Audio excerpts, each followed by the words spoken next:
blouse এটা চিলালে কাণখন নামি যোৱা সমস্যাটো বহুতৰে হয় আৰু তেতিয়া দড়ি লগাব লগা হয় বেক সাইডত আৰু বহুতে ৰছী বা দড়িটো লগাই ভাল নাপায় তেনে ক্ষেত্ৰত আপোনালোকে পিঠিখন যিমান কটা দিলেও আপোনালোকৰ কাণখন নামি নাযায় এই পদ্ধতিৰে কাণখন জইন লগাব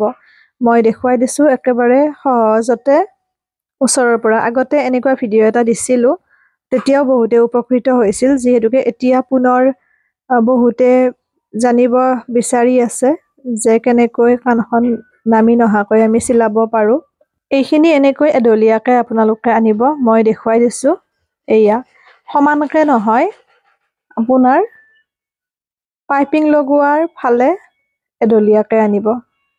কাৰণ বহুতে বুজি নাপায় সেইবাবে মই সহজ ভাষাত বুজাই দিছো এনেকৈ সিধাকে নহয় এইদৰে বেকাকে চিলাব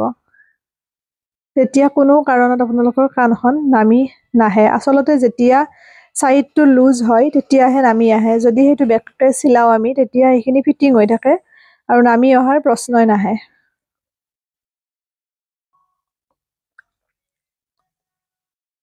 এইদৰে মই আৰু এখন দেখাই দিছো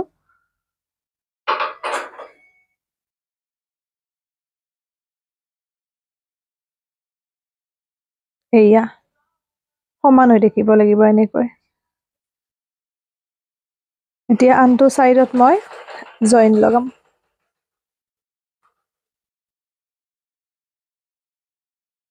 ইয়াতেও ঠিক সেম প্ৰসেছত এনেকৈ বেকাকে চিলাব আশা কৰো বুজি পাইছে এই পদ্ধতিৰে চিলাব আৰু অনলাইন কাটিং ক্লাছ কৰিব বিচাৰিলে মোক মেছেজ কৰি থৈ দিব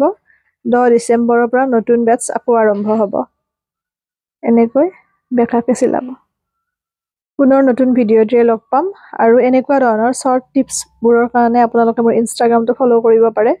ডিম্পি ডায়েৰী বুলি আছো পেজৰ নামেৰে পেজৰ ডিপিখনে আছে আৰু কাটিং ৰিলেটেড দীঘল ভিডিওৰ বাবে আপোনালোকে ইউটিউব চেনেলটো চাব ডিম্পি ডায়েৰী বুলি আছো পেজৰ নামেৰে পেজৰ ডিপিখনে আছে এৰিছো পুনৰ নতুন ভিডিওতে লগ পাম আৰু এবাৰ চাই লওক বস্তুখিনি কেনেকৈ জইন লগাইছো ভিডিওটো শেষলৈ তেতিয়া বুজি পাব